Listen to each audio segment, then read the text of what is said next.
Hello, everyone. We're hosting a series of events this March in TiE, imagining how the future could look 5 years from now. And we call it the TiE Trendsetter series. Welcome to the third panel in this series where we cover artificial intelligence. We've collected together some of the best and brightest minds in the space here to give you some perspective on the topic.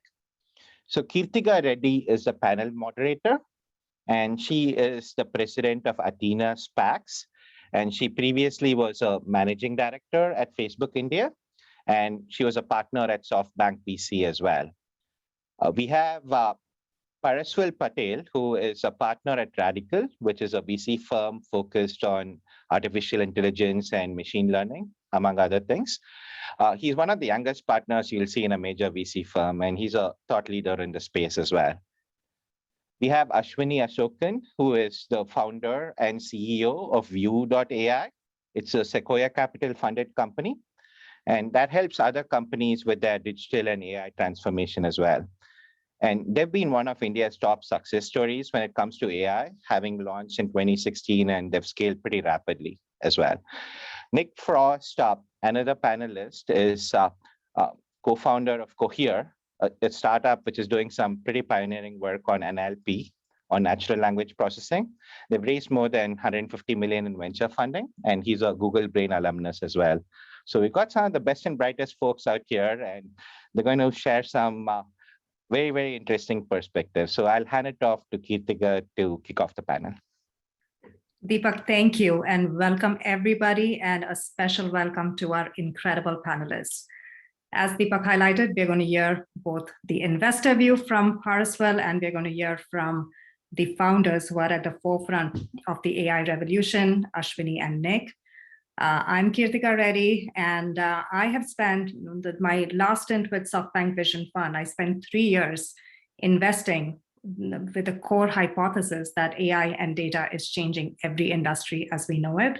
My focus was enterprise health tech, deep tech, but of course, across the firm, I've seen AI data change every industry, ag tech, real estate tech, consumer, you name it. So really excited to dig in. And we are going to start with first having each of our panelists share their vision. Now, if you gaze out in the future and fast forward 5 years from now, what do we think we're going to be looking at, and how is AI and ML going to be used? I'm going to first hand it over to Paraswal to give us the investor view, how you think about your investing thesis, and then we'll go to Ashwini and Nick. And audience, please send in your questions on chat as we go along. This is the finale series of our Trendsetter series, and I must say, the first 2 sessions, the questions that were asked by the audience, very deep, very meaningful. So the harder of questions you ask for this amazing panel, the more we will get out of this session. So with that, Paraswal, over to you. Deepak and Kritika, thanks for setting the panel up.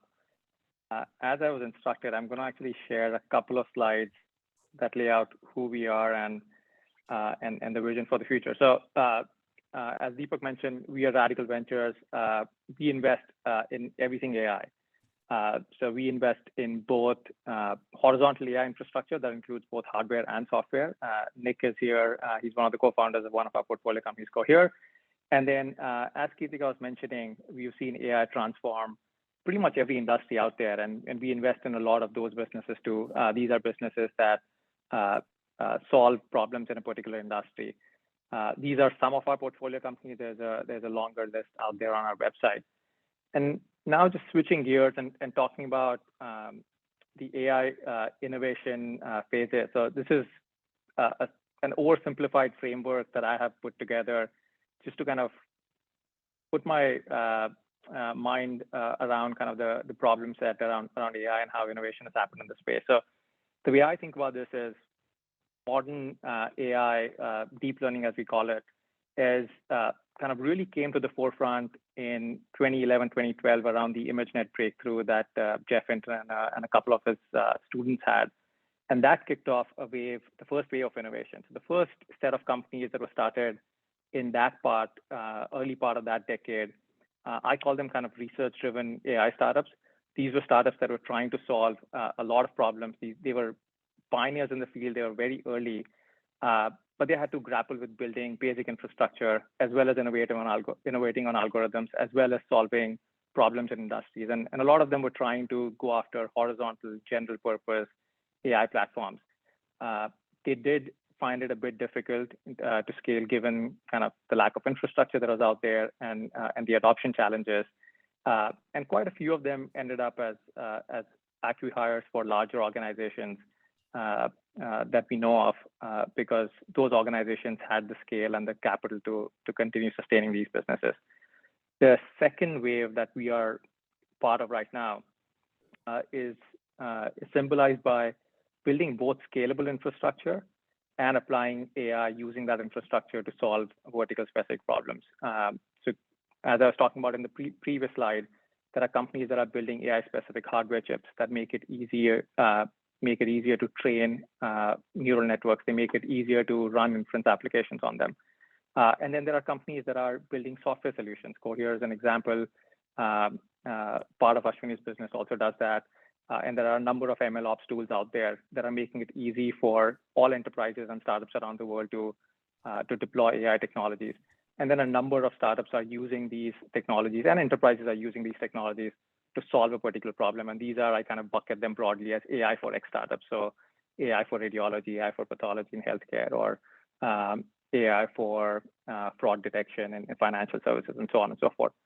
And as we kind of think of where the world goes in 5 years from now, I kind of think of that world as the ambient AI world. This is where every software system that we interact with becomes intelligent. It's not a world where we differentiate AI startups and the non-AI startups. It's similar to kind of the SaaS transition. No one today talks about that their business is cloud hosted and that's why they are differentiated, right? This was something that started a couple of decades ago, and it's pretty much assumed that most enterprise software businesses will have some sort of a SaaS pricing model. They will be cloud hosted, and you will not have to kind of pull up a whole data center to run some of these softwares. It'll also drive new ways of doing business in many industries. An example is drug discovery. So there are a number of AI startups that are doing AI for drug discovery right now. I believe that going forward, that will become the norm. Any drug discovery startup out there and large biopharma companies will use AI as part of the regular toolkit to solve those problems. So let me stop there, and I'm sure we'll explore a number of these themes in the coming hour. Aris, well, no, that's a brilliant foundation, and on cue, actually, today's Future by A16Z newsletter talks about the decade of AI from 2012 to 2022, and beautifully, again, just so beautifully summarized that. So fantastic foundation for Ashwini, your vision of where AI ML is going. Sure. Thanks for having me, Kritika and Deepak, today. At my company, Math Street Den, we believe that the path to the next big breakthrough or phase is actually going to come from the pursuit of a much, much more generalizable form of AI and a generalizable kind of purpose to AI, the ability to conceive, design, build, and deploy it. In some ways, I would argue that, my entire set of my co-founders, myself, we come from that first wave that Paraswal just showed. A lot of a very heavy research background, academia background. And for us, in some ways, when we started our journey, that whole generalizable approach was the holy grail, and we continue to stick with it. And the most important thing for us was to break it down into its parts and go, maybe this is not about building the ultimate brain, right? And maybe there's a slightly different way to look at how you can build general purpose AI. It's a lot lesser. It's a lot lesser about the one ring to rule them all. And it's more about the fact that data is so broken across departments, across functions in every organization that you go to, right? Marketing data is not talking to sales data, is not talking to inventory data, is not talking to, several other types of data in every organization that we see. The data is disparate. Orgs are struggling to actually make sense of data in a holistic kind of a way. When you say customer experience journey and deploying AI in there today, and I'm going to show you a bunch of examples in a moment here, you have a separate set of models and a separate team working on everything related to marketing-centric AI, a completely different set of solutions being deployed on the site or the app, a very different set of solutions being deployed at the inventory point, right? So everything is completely disparate right now. And for us, the answer lies in imagining all work on a continuum, right? And a continuum of sorts in the form of workflows. And as we think through this path to generalizing AI, we think it's a lot less about, like I said, building the ultimate brain in the next 5 years. And we think it's more about visualizing end-to-end workflows, right? Which might involve deploying any kind of model. So it's less about which model you're doing. It's about having a federated, set of models that are deployed real time based on whatever the user is doing on the other end, and then connecting the different, disparate bits of data across that, right? And we've been able to deploy using this kind of framework and philosophy. We've been able to deploy across applications, across verticals and industries. We're now in healthcare, edtech, finance, retail, media and entertainment. And we've only been able to do that because of the framework that we've been able to build over the last few years. And we haven't even started, right, to Paraswil's point, we're still so focused on tools and point solutions. I think that's where the industry is for the most part today. And we imagine the next 5 to 7 years kind of slowly shifting to this, right? I'm going to share my screen here for a minute and show you a bunch of demos here. Let's see, just let me know if you're able to see this. Are you able to see my desktop? Okay, great. I'm going to give you 2 examples here today, right? One's going to be from retail and fashion. The other one's going to be from the healthcare and dental space. What you're seeing here is a bit of a virtual dressing room, especially over the pandemic. People in fashion have been finding it incredibly hard to, get the whole model photography shoot going, physical studios, the whole process of sending in clothing from, warehouses, doing the whole thing and then deploying it live, right? So we ended up being one of the very first companies, to actually patent and actually deploy our generative networks on scale across different types of companies out there in the world. And even there, for us, we looked at this on a continuum, right? And I'm going to give you an example of what I mean every time I keep saying continuum here. Let me go. Let's just choose this. Here, let's go. Let's pick an extra small model here. Let's say choose this model. We clear the look over here. This model does not exist, right? So we've got AI that generates, the human model in different body types, different skin types, different ethnicities. And in some cases, this can be synthetic. In some cases, they can be real models that we're basically generating. And you can go in there and say, let's just I'll pick that same set of tops that we saw there, put that piece of clothing on her. Now you can realize on the right-hand side, this is what it looks, but you need it to fit her body type in a very particular way, right? You go in there and you pick, let's just say that pant, and there you go, right? And you can tuck it in. And I'm gonna tell you how this fits into a much larger workflow, or you could tuck it out, right? You can also go back in there. Now let's imagine that this has been deployed in the front end of a website, right? A fashion company out there. But let's just say, you're not an extra size person, you are a large person, right? So you wanna go in there and be able to pick a slightly different model. And there you go. You're able to visualize the same outfit in a slightly different body, in a slightly different ethnicity, with a slightly different set of, everything is different with this model versus the previous model, right? Now, it's not just enough for us that we've been able to automate that whole fashion photography process and then composite the different kinds of products on there on different body type. It's also important that when we deploy this on the front end, we're actually collecting this data to try and understand, okay, this user is actually a large, a person, right? And that data gets transmitted to every single product or anything that they do on the website, gets continued into the marketing journey, gets continued into kind of, the kind of clothes that the company ends up ordering, right, for the next year and planning. So it is not a point solution. And very often you see out there in the market that everybody wants the virtual dressing room. But what's more important is it's just as important to have your generative networks, the data from that talking to your product recommendations and the models you've deployed there, to your marketing stuff and the models deployed there. So it's kind of that end-to-end approach over there, right? I'm going to show you one more here for a minute and then we'll come back. The next example I'm going to show you, if I can get my desktop, is in the space of dental. All right, are you able to see this? Yeah, okay, great. So here you're basically seeing our systems deployed at a very large dental chain, right? Today you've got people who are taking pictures of their mouth, they go into the doctor's office, or they oops, I'm gonna have to mute this here for a bit. Kind of basically capture different teeth, right? In the front, at the back, different kinds of aspects of your teeth, and basically be able to say, what's going on with your teeth, right? Is it broken? Is it aligned? Is it misaligned? What's going on? And to provide that kind of real-time feedback to the user, to the patient as they're doing this. That's one example of where we've deployed AI, but it doesn't stop there, right? This basically needs to be transmitted to the doctor real-time, and the doctor needs to be able to say, yes, you are right, AI, right? Essentially, and say, yes, this person does get qualified for the treatment, and then you push the patient down that journey, right? So everything from onboarding the patient, where you had one set of models deployed to basically tell whether or not the teeth was captured properly, different set of models to basically say if the person actually has a problem, different set of models to basically personalize that patient experience, right, across. And so the idea here again being, I'm just going to unshare. The idea here basically being that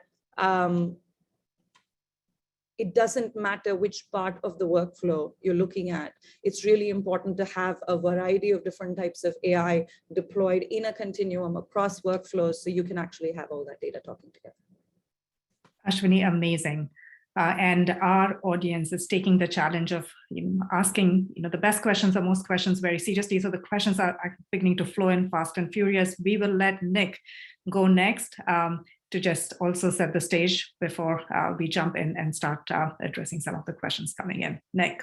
Hi, yeah. So I'm Nick. I'm one of the co-founders of a company called Cohere, which was a portfolio company of Radical. And what we do is we train really big language models, and we give people access to those language models in via an API. So the question of where do I think AI is going to be in the next 5 years is obviously related to the setup of the company, and I think we set it up in a way that will be fruitful as AI continues. So I think kind of mirroring some of the stuff that's been said before, we're kind of going from this space where AI was applied to a bunch of really specific things. And when people say oh, we've added AI into this application, what they mean is that they were able to add in, probably through machine learning, some kind of behavior that surprised people and made them think that what they were working on was smart. And we're going from that, where they're applied into really specific use cases, into things where they're applied much more broadly.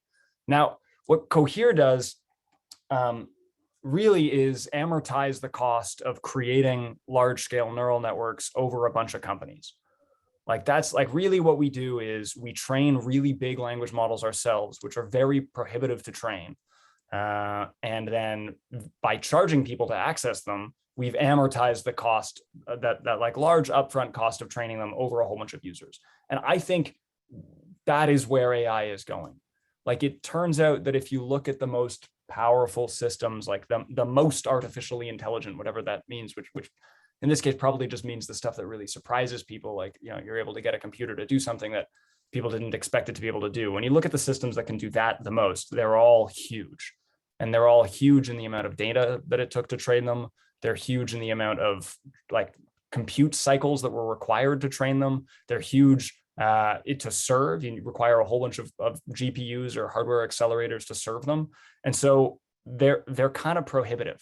It's never really economic for a company to train one of these things themselves for any of their applications. But if you have a company that trains one, because they're so general purpose, then suddenly it makes sense. And suddenly it's okay, one company can train them, give them to a whole bunch of people, and then they can access them. And now they can have access to a thing that they couldn't do otherwise. And that solves all kind of problems for them. So we specifically look at language because there's lots of nice properties about why language really fits into this. A lot of that has to do with really some kind of architecture lottery type of stuff. It turned out that the transformer, which is the neural net architecture that language models are based off of, turns out to be amazingly easy to scale up. So you just add more compute to it and it just gets better and better. But if you have a really big transformer, you can get it to do a whole bunch of different things. So it can do entity extraction, it can do classification, it can do summarization, it can do all these different things.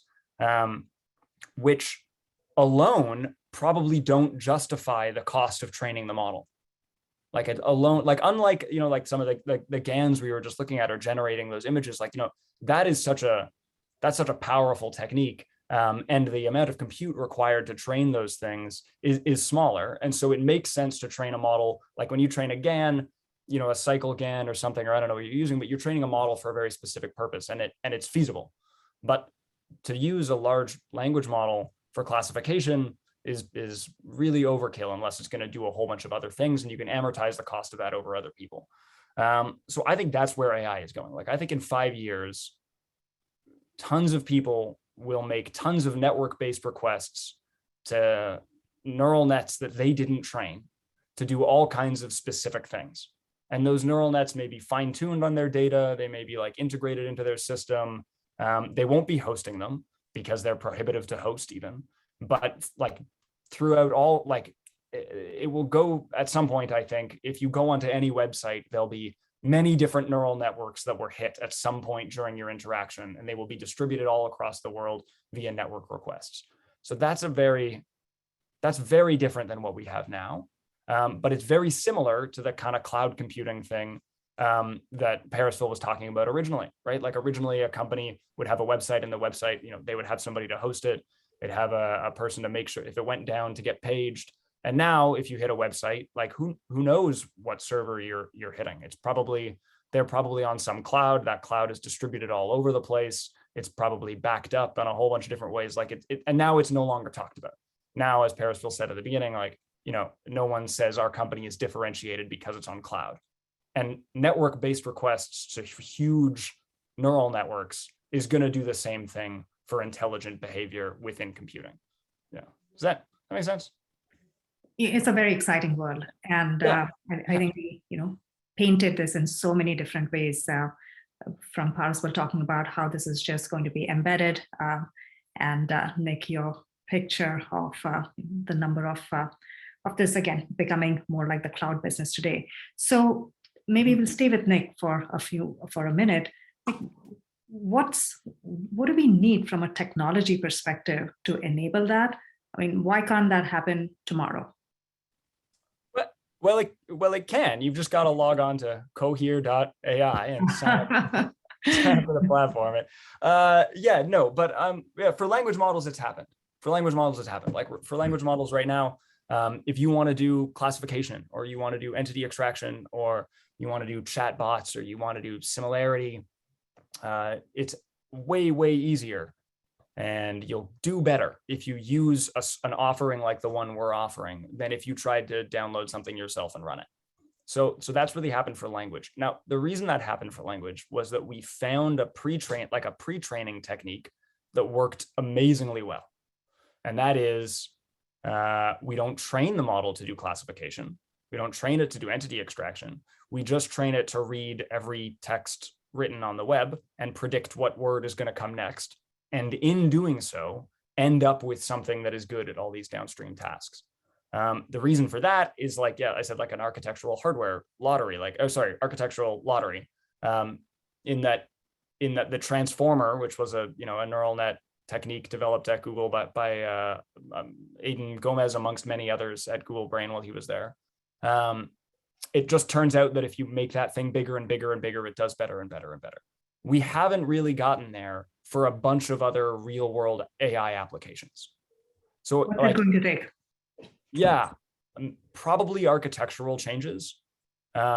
We might figure out that this is the right way to do it for vision at some point. Like vision transformers are really promising, but right now, if you want to train a vision system to do something really specific, like detect, I was talking to a company today that uses vision to figure out whether or not a garbage can is full. Like that's it turns out that that's a thing people want to do. So if you wanted to make a system to do that, you're probably better off downloading a small like convolutional neural net, fine tuning it on a data set you have, training that and deploying it yourself. That's probably better. But one day it might be the case that we've trained a huge vision system that takes in images and outputs features, and you're better off to use that unfine-tuned than you are some small model that you fine-tune.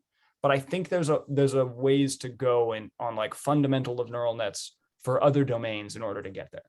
Yeah, I think we're there in language and not there in other domains. Fascinating. Ashwini, would love for you to chime in, and two specific questions coming your way. One, Jyoti Prakash says, how long before, Daryl Pereira says, how far away are we from putting ourselves in the virtual dressing room that Ashwini showed? That was one. And then Pradeep Parmar says, it seems like a massive undertaking to get all your data in order before starting with AI use cases. How are enterprises dealing with disparate, disconnected data? Yeah. I'll address the virtual dressing room really briefly here first. We did an experiment where we did a bit of an A/B test with people putting themselves in those images versus people using, these kinds of models out there. Already today, you can do this with augmented reality with your own clothes, right? So you can find people doing this on Instagram and Snapchat, right? So very different experience, integrated in a very different context over there. One of the things we saw, the conversion rates completely dropped. People do not actually want to see themselves on the app. That so much of shopping is aspirational, right? So the kind of experience, and we were kind of evaluating what the in-store experience is like, what the online experience is like. And this is why, doing some of the research around how AI actually gets used is so fundamentally, it's fascinating, right? And as people started to use models that were in different body types, different skin type, different whatever, and the ability to use whatever model it is out there to be able to visualize ended up basically helping them. So much of shopping is aspirational. And so lots of stories on that one, right? So as of today, we're still focusing a lot more on the idea of, having a wide range of models on the sites rather than allowing people to put themselves. The other thing is also privacy. People are still not very comfortable just uploading pictures of themselves. I mean, you also need a really good kind of a picture of so people can actually get a perfect framing of your body. People are not very comfortable, huge privacy issues there. So we're actually keeping pretty much away from that one for now and focusing on this, right? So that's one part of it. The other question here around massive undertaking to keep your data, we actually, with our platform, the idea is you don't have to keep anything ready, right? And that is actually the goal. We actually create the data as well. So a lot of the stuff that you saw, let me give you an example of that dental use case there. They had about like 150 images from their patients before we started that process for them, right? And one of the things about our solution is that you don't actually need a whole lot of, an insane amount of data for you to even begin with. Like, we're actually creating a lot of that data. It goes back to the premise that you shouldn't have to wait until, one particular point is solved at 100% before you can move to another point in that workflow. And the idea is that even with a very little amount of data, you can bootstrap your model fairly quickly, get up and running, deploy it into the workflow. And the context of the workflow and what happens across the workflow allows your system to get better and better and better, right? So there is no need to wait for all of that data to fall in place, because you can actually create data in that process as you have the data kind of flowing in, right? So the workflow itself is a little different in that you don't have to wait for everybody to coordinate, get across departments and then give it to you. You start deploying it, you just make sure that all your solutions are connected. Whatever data is there starts flowing, system creates data, adds it to whatever's flowing in, and then starts to connect that entire workflow. I hope that answers your question, Pradeep. No, fantastic. And I think we can go on the technology side, but I'm going to shift gears slightly to more the business side. And Parswal, I would love to hear from you. Like, how do you think about business models as you evaluate different companies? Now, there's a whole bunch of discussion about typical software companies with 70-80% gross margin, services company, and there was a lot of discussion that started a few years ago. Do AI companies fall somewhere in the middle? Like, how do you think about that? And maybe even as you were advising Nick, as he was getting ready for his Series B, which he raised 125 million from Tiger, like, what were you telling him on how he should think about building a durable company? Yeah, so I think on business models, I know there's been a lot of back and forth on can AI businesses be product businesses, or can they be services businesses? I think there are a few nuances that get lost. So there are AI services businesses, which are consulting businesses where you're kind of building specific AI models for specific use cases, and it's just like software consulting businesses out there, or any other consulting or services business out there. So those I don't think should be lumped together with kind of the rest of the AI businesses, because by design, they work really well for what they do. There's nothing wrong with being in that business, but they're not venture funded kind of scalable businesses. If you kind of mix the two together, then it's a dangerous kind of mix. So those are great. We can keep them on one side. And then when we get to kind of AI driven kind of product businesses or AI product businesses, I think there are a few different models. So I've seen a lot of businesses just use the SaaS model because it's such a widely adopted pricing approach in the industry. But along with the SaaS approach, there are interesting new units of measurements that are coming in. So rather than saying per seat or just enterprise licenses, we were talking about Cohere and their competitors charge per token or per character, which is a new unit of measure which kind of didn't exist before. It's an API call and you charge based on how much you consume. Or there might be other businesses that might charge based on the amount of kind of predictions you're generating out of the system based on kind of geographies or something like that. So different units of measurements are coming in. The second innovation that I would say has happened is, as Ashwini was mentioning, there are so many parts of a lot of these businesses that can be improved with AI. And then if you integrate all of it, then the business as a whole can become extremely powerful. And you're seeing that some entrepreneurs are deciding to build full stack AI businesses. So rather than saying, I'm going to build a tool and then sell that widget to existing companies, I'll just build the full stack myself. So going back to the AI for drug discovery example, a lot of entrepreneurs decided that rather than build a system that designs new molecules and then go and sell to biopharma companies, which will take forever, let me just build a biopharma company using my tools so that I can actually capture all the value that I've created here. So those are some of those innovative, I think, business models which didn't exist before that are coming up, that are completely AI first business models. And then to what we advised Cohere and Nick, I think Nick can say whether it worked or not, but some of these discussions we were having around kind of unit of measurement, how to price the API, how do you price the calls. Something he didn't mention is out of the box, the Cohere API works really well, but then you can also fine tune it as an enterprise. If you have a lot of data, you can use your proprietary data to fine tune it, and that proprietary data still stays with you. It doesn't go back to the main models. Your competitor doesn't get the benefit from that, and that is an amazing benefit that enterprises get, and you can actually charge differently for it. So you can kind of capture value in interesting approaches. And in coming up with a kind of a new API-based approach, which some companies have done really well, but there aren't that many examples out there. Amazing, and that's, I think, a good handoff, Nick. If you want to comment on how have you thought about the business model of the company and where you see it going? Yeah. I mean, the business model of the company at its core is that amortization. Like the business model at the core, and this is one of the things that I'm a skeptical person, but I very much convinced myself that a company like ours will exist forever. I'm not sure it's going to be us, but a company like ours will exist forever, and that's because it's very clear that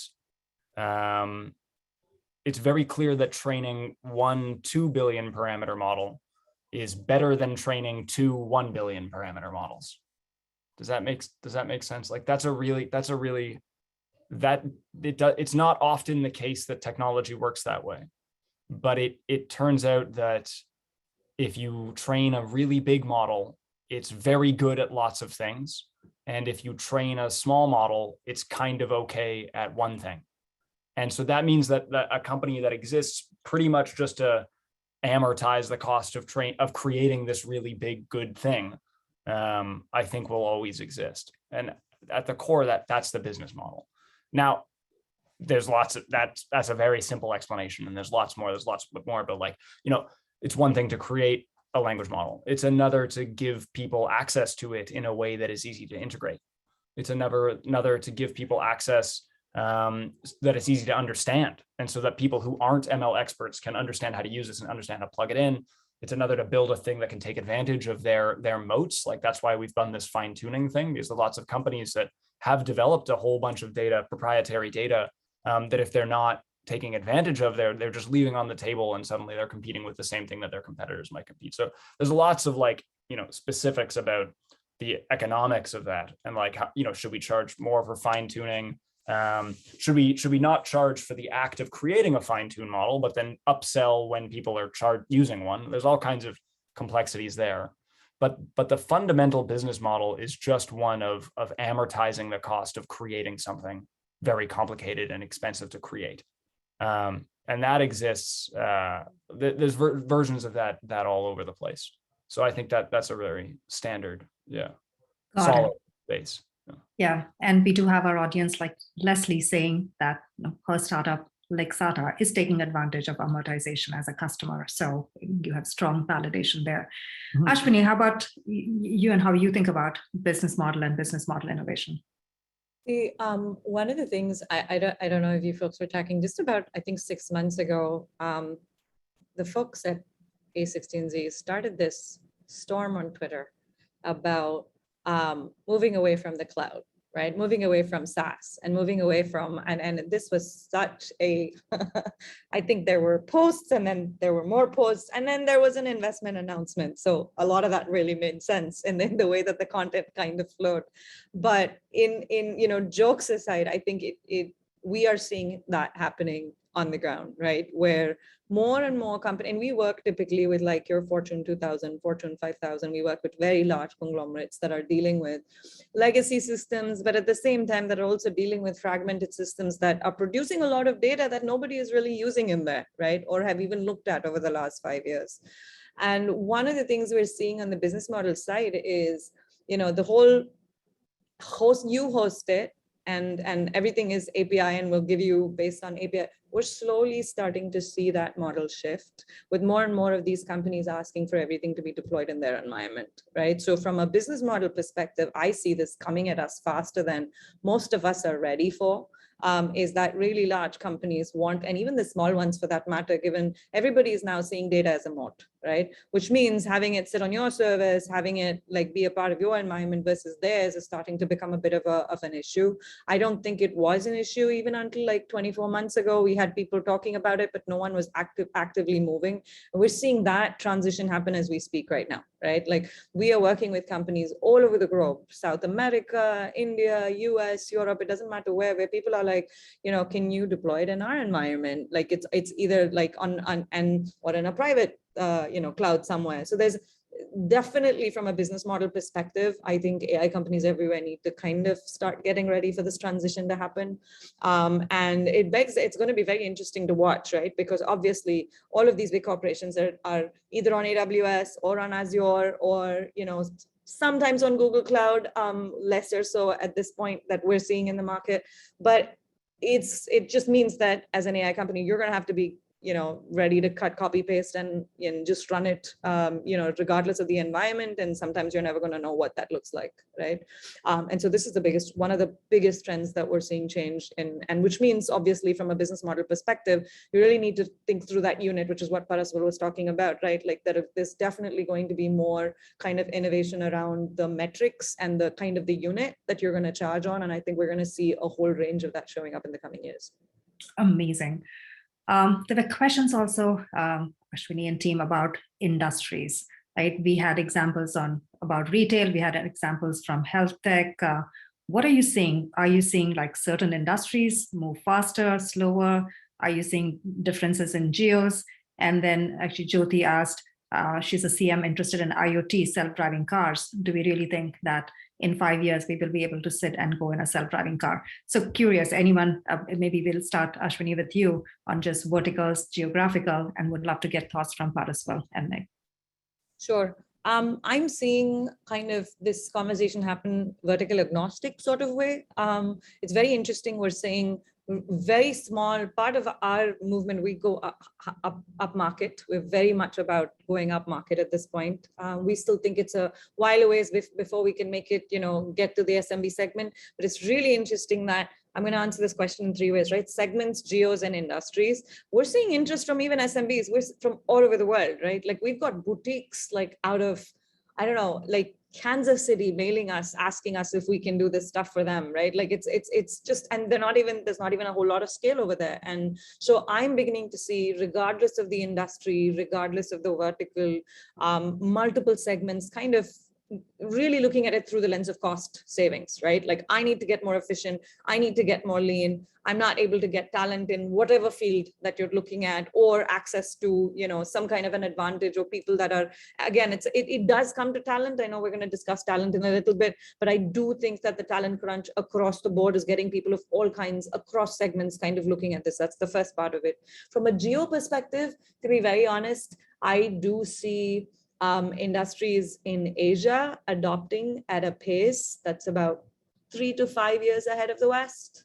And part of it is also just the democratization of the tools, right? So you have everybody that's picking up a tool and building it. Like now, I'm not going to go into ROI, effectiveness, outcome. I'm not touching that little, you know, can of worms just yet. But it is important to understand, I think, that there are lots of stuff that have happened in the last 5 years in Asia. And as I kind of start working with, you know, very large corporations in the US, we're sitting up and going, oh, wow, this is like 15 years, like it feels like a little bit of a flash from the past, right? So I do see a little bit of discrepancy across different geos. And then the third part of it, but everybody's investing, right? Like obviously the money that's being invested in between the US and Europe is just a whole other scale, right, than the kind of money that you're seeing in Asia. So there's a different kind of asymmetry there when it comes to how much money is being spent versus how many people are being equipped to build those systems, right? So there's a bit of that. But across industries, healthcare, retail, media, entertainment, everybody's at it, right? I'm not seeing, you know, anyone backing away from it. Ashwini, this is a global audience, and of course, it's sponsored by TiE Silicon Valley. So that is a phenomenal challenge for you to, you know, pose to this global audience. If the West is moving slower, then it's something that certainly we should take note. Nick Parisville, anything that you want to add on that color? I think I agree. Like any AI for X, whether you replace X with an industry, sub-industry, function, there are a number of kind of startups tackling that. And the way I kind of think of it, you give me any AI for X, I can think of at least 2 or 3 startups that I personally talked to. There are two to three startups at least that I know of that I haven't talked to. And we focus on primarily the North American market. There are an equal number of startups in Europe and India and Singapore and Japan, et cetera, working on it. And then you take all of that, and the same number of startups exist in China that unfortunately we can spend time talking about kind of the bifurcation of the AI stack that is happening, that are kind of happening in China, and then now maybe Russia will also kind of join that board. So tons of innovation happening in every kind of function and industry that we can think of. Great. Nick, one question for you and then one question for Ashwini. I know we are rapidly running up to our hour. Nick, as we think about any new technology, you know, there's always the pros, and then there are always dangers to new technology. Certainly at Facebook, one of my favorite use of AI was when they released their product that helped the visually impaired. So it would actually see images and it would say, oh, I see Ashwini and Kirtika in Chennai having a cup of coffee, right? I mean, that was just one of my most favorite uses of AI at Facebook, but we've also seen the reverse. Curious, how do you think about it, and how do you like proactively think about the misuse of technology and preventing against it? Yeah. How do I think about the misuse of large language models? I think about it frequently and with intensity and focus. It turns out if you're building something that's widely applicable and can solve a whole bunch of problems, there are ways of using it for bad. That's true. And that's been well established in the literature for a bit. Like people have been aware of the misuses of language models. So Cohere really we think about this a lot. And we take a harm reduction point of view from it. So like when we build the thing, you know, we're the creators of a tool, and we want to create that tool in such a way that it's particularly well suited to the things we would be proud of, and particularly poorly suited to the things that we don't want to have happen. So in language models, like the kind of threat axes, some of them are about the generation of hate or toxicity, as it's referred to, and that's like, generating racist sentiments. And if a company's going to be using text generated by a model, they obviously wouldn't want a user of an end user of the text that's been generated to like ruin their day and to make them feel bad. So that's like one axis. The other axis is like astroturfing. And you can generate text and convince somebody online that the text maybe was written by a real human, and in that way you could fake a grassroots movement. So those are two things we take really seriously.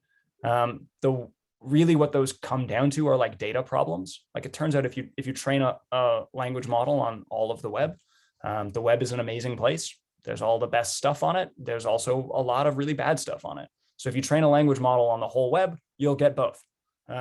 So when we think about how can we make this tool that we're building really poorly suited to those things that we don't want people to use it from, we do that with a data first approach. So we just try our best to identify the data that we don't want it to learn, and we try to remove that from the data set. It turns out that's a really hard problem. It turns out that identifying hate speech within a corpus is complicated. It's nuanced, it's context dependent. It's difficult. Now, the good news is that's exactly the type of stuff that language models are really good at doing. They're really good at understanding context and understanding nuance in language. So a while ago, we released a paper that was called harm mitigation through likelihood filtration, I believe. But effectively, we use old versions of our language model to read the whole corpus of data of all the text we've pulled from the web, and to identify things that it thinks are hateful or we wouldn't want to reproduce because our users wouldn't find it useful. And that made a lot of progress. Now, there's still a long way to go. So I think we're going to be forever iterating on how can we make our language models better suited to good stuff and poorly suited to bad stuff. And of course, the definition of good stuff and bad stuff will change as our opinions change and as the world changes. But the good news is that we can use language models to do better on these tasks for exactly the same reason that we need to think about it, is that they're very good at this stuff and they're very good at generating language. No, that's fascinating, Nick. And, I have an investment thesis around AI and data for good. And, I think what I'm hearing is, again, AI and data to proactively tackle the bad as well is just very powerful. Ashwini, talent on two dimensions. I actually, again, think AI data engineers are top of the stack in terms of the amount of demand out there. And I guess crypto blockchain is creeping up very quickly in terms of the percentage growth. But how do we have the right talent? How do we prepare as an ecosystem for the right talent? And the flip side of the question that Deepak asked, in 10 years, like what kind of jobs are just not going to be there because of AI and data? Yeah, I think the first part of it is something obviously that we think about all the time, 24/7. The race to who gets to hire the next data scientist, the next ML engineer is just like, it's a global thing, right? The whole race. And, I was just hearing just a couple of days ago, and we've been global from the get-go. We've got offices in the Valley, over here in India, in the Middle East, in Europe, in Latin America, across the board. And one of the things that, we keep hearing is, well, all of a sudden, with everybody being remote, you can actually offer, kind of US salaries to anyone sitting anywhere in the world, right? So I think if you start to look at it, there's on one hand, you're having the great resignation. People just don't want to come to work anymore. People want to like take time off for a couple of years and then not have to work. And then on the other side, you're having this kind of, obviously as a consequence, but also I think that predates this great resignation. You just had a crunch, right? The ability to manufacture that kind of talent seems like something that we're constantly catching up to. And the way we've looked at the problem, we've tackled the problem is in the form of like saying, okay, you just need to set up that whole training infrastructure, right? I split my time between here in Chennai and the Valley, and Chennai is a university town. One of the reasons that I kind of decided to move back a little bit, split my time between the two places, is because you have access to universities, and instead of you have to invest as a company in training and growth, right? And we've realized that that is the only way forward. And it's a bit of a responsibility as well, Kirtika, if I had to really push on that, to say that I don't think it's just about, going out there and competing purely on whatever it is, right? Looking at it through the lens of, are you buying this person a car? Are you buying this person? I don't think that's the right way to approach hiring talent. I think that setting up that kind of pipe and being very disciplined about training and getting more, and you'd be surprised, right? We hire not just, people that are straight out of undergrad with ML talent, but there are a lot of engineers out there who it takes 3 months and they're like ready to go, right? And it's a much more holistic, and the second part of that is also, how do you round them up in a holistic sort of way, right? It's not just about sitting and building these models or getting the platform better, but it's about being in front of the customer, right? I don't care like what kind of an engineer you are, what kind of a scientist you are, what kind of a background you come from. It's important for you to understand what's going on in the market and then figure out a way for that AI, what kind of AI you're building, for all the reasons that you just said, right? Which is, you got to do it right. You got to make sure it's doing the right thing. It's not the evil things. There are lots of things to think about before you even touch building, anything that you're building. And so setting up that pipe to have that discipline to kind of, go through that, I think is one of the only ways we're going to compete in the market or continue to grow as an industry. So that's one part of it. The other part of your question around, and I must say this, right? 19, 20, by the time we end up placing an offer for these people full-time, they've already worked in our company for a period of 2 years. They've already done 3 internships, 4 internships. And by the time they start full-time, nobody in the company even knows that they're like, oh, this person's been around for 2 years and they've already sat in front of customers. They've already been doing this. So building that kind of an ecosystem, I think, is extremely important. Other part of your question around, was it around ethics? No, it wasn't around. Oh, it was about jobs. Yeah. Or jobs. Again, I'm going to answer this in a little bit more pragmatic way rather than going down that particular rabbit hole of what's going to stay, what's going to leave.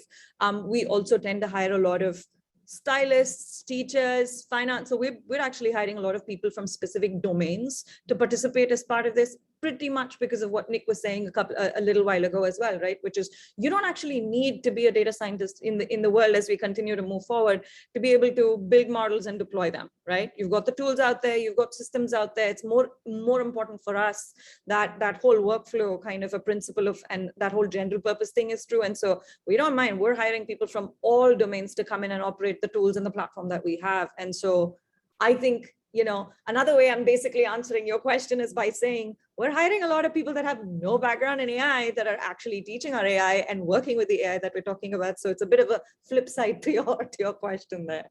Amazing. And there are just, again, the questions are rolling in and we are like getting so close to our time. Paraswal, maybe one last question on a lot of conversation about ethical AI. What is the Rockstar panelist view? Are you addressing them? How do you think about that as part of your investment thesis? And then we're going to go into our final, just rapid fire round for each of the panelists. Yeah, so Nick has addressed some of the technical kind of approaches. I would take this from a different lens.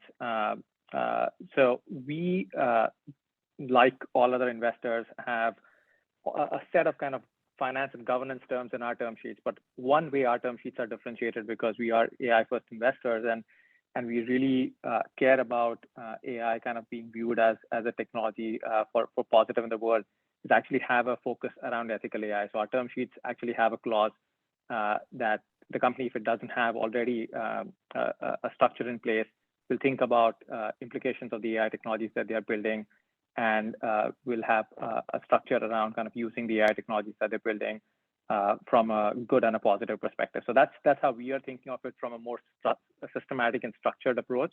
And then obviously individually, as we work with each of our companies, we definitely do take our kind of governance responsibility seriously, and make sure that we can work with the organization and connect them with the right people who can help them think through these issues if they don't already have that talent in-house. Paraswal, amazing. And the audience says, best panel of 2022. Geniuses on the panel. Of course, we're still in March, so we still have 9 months to continue to maintain that bar. But Paraswal, as we close out, one AI application of AI that you have not personally invested in, and we have a very strong showing from TiE Youth here, and they're going to be summarizing some takeaways and sending in their submission on what they took away. So your favorite AI app and one message for TiE Youth. Yeah, so I was going to say Cohere because Nick was here, but no, I'll actually take an example of non-portfolio. Non-portfolio company, and I'll go with a large organization here. So I think Google Photos. It's a very simple app which completely abstracts all the AI that they use, and it's actually an amazing user interface where you don't even realize that there's amazing AI happening, and it works. So that's my answer to that question. And to the advice to the TiE youth, I think I'll tie it to what Ashwini was saying. There are a lot of ways to get involved in this revolution. Being an ML engineer or scientist is one of them, but that's not the only way. You can be a domain expert in whatever you're doing, and AI will touch most industries if they haven't already pretty soon. So there will be a way for you to work together as long as you kind of know what's going on. You can still participate in the revolution. Amazing. Nick, favorite AI app? And I know there are several votes from audience for what you should say, and to advice for TiE youth. Well, I feel like I'm just going to steal Parisville's answer because first it's Cohere. But Google Photos is a really good example. Of that. I don't know how many, like I now routinely use it and just expect it to work. But I mean, even beyond Google Photos, like another really great application of language models is Google Search itself. I mean, that was one of the first things that was really revolutionized by transformers. Is that they started using the transformer-based representations of the text on web pages to understand relevance as opposed to just keyword stuff, and that really changed it. But I think, do you say you asked Parisville like what was something he was interested in that he hadn't invested in? Was that the first? Yeah. Okay, yeah. So there's one. I don't know if this exists, but I'm very optimistic about image recognition and image prediction systems for satellite imagery. Like that's one thing that I've seen like a little bit of here and there, but like we haven't. I know there's been some work on weather predictions from satellite imagery, but I really feel like with enough compute at some point that'll be cracked, and that'd be really cool. Yeah. So that's advice for TiE youth. Amazing advice for TiE youth. Yeah. For the young people in this audience, we have like from serial entrepreneurs, CEOs to the young people in the high school. Okay, to the young people, I think the thing is, anytime you hear anybody say AI, replace AI with neural network-based machine learning. That would be the advice. I do find the conversation around this kind of stuff is often obfuscated. And when somebody says like, oh, how is AI going to revolutionize? Like what they mean is, how are gradient-based updates to randomized weights of a neural network going to make a computer do a thing you didn't expect it to do?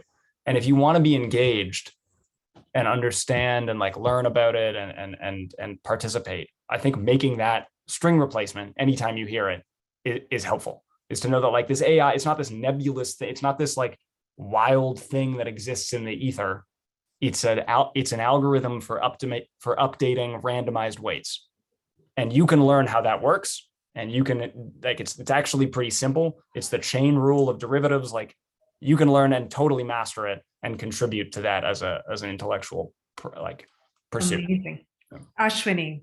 I'm not even. I feel like I can't unsee this whole Google Photos thing now. I am I'm obsessed with it. I post every day on my Instagram in close friends mode. I post pictures from 10 years ago. It's a bit annoying, but that's kind of also how I work with and relate to the team, and the team continues to grow 300, 400. And how do you keep in touch with them? And I find it like a great way to actually stay in touch with my team and say stories about my life. And my kids are not babies anymore, and that makes me really sad. And so I'm constantly posting obsessively, compulsively pictures of my kids, and experiences we've had. So I am not going to unsee this Google Photos answer. Let's just assume that this panel has a unanimous vote for a winner. And on the advice for the youth side of things, I think, the one thing that I tell a lot of folks, and we work extensively with people in undergrad, right, across the world. And one thing that I tell everybody is, could be a bit controversial, but I say don't specialize too early. Try to get into a startup as an operator. And by the time you're 20, like wear a couple of like ML hats, wear a couple of marketing hats, wear a couple of, customer-centric hats, wear a couple of, write articles about that technology and how it works, and be a solution engineer, be a sales engineer. And I'm one of those people that strongly believes that talent needs to be more general rather than more specialists in the early stages of their career. And I think it allows you to grow in ways that you miss out entirely if you just pick one thing and then stick with it especially in the early phases of your career. So that's kind of my advice. What an incredible panel, and what an incredible discussion, and how quickly did that hour go by. So we're going to wrap up in the next 1 minute, as we have the winning submission from last week's session, which was on demystifying NFTs. And we have a new TiE member, Anuda, who's going to announce the winner of the submission from last time. Anuda, you're on mute. Hi, everyone. So thank you for having me here. And we're pleased to announce the winner of last week's Trendsetter series, student essay competition about the rise of NFTs. And the winner is Dhruv Sharma. Congratulations, Dhruv. And then with that, I'll hand it back to Kritika. Amazing. And I'm going to hand it to Deepak to close us out. And we look forward to this week's submission. You have just blown us away with your ideas. So I can't wait to see this week's submission. Deepak. Yeah, thank you, panelists, for participating in this. I know some of you are on the East Coast, so it's 8 p.m. on a Friday, and Ashwini is waking up at 3 in the morning to do this. Thank you very much for doing this. The panel was exciting and phenomenal. In terms of future programming from TiE, don't forget to attend TiECon. TiECon is May 5th to 7th, 2022. You can sign up on the TiECon site. And we've got several exciting tracks where we talk about the future of technology as well. So thank you, everyone, and have a good weekend. Thanks, everyone.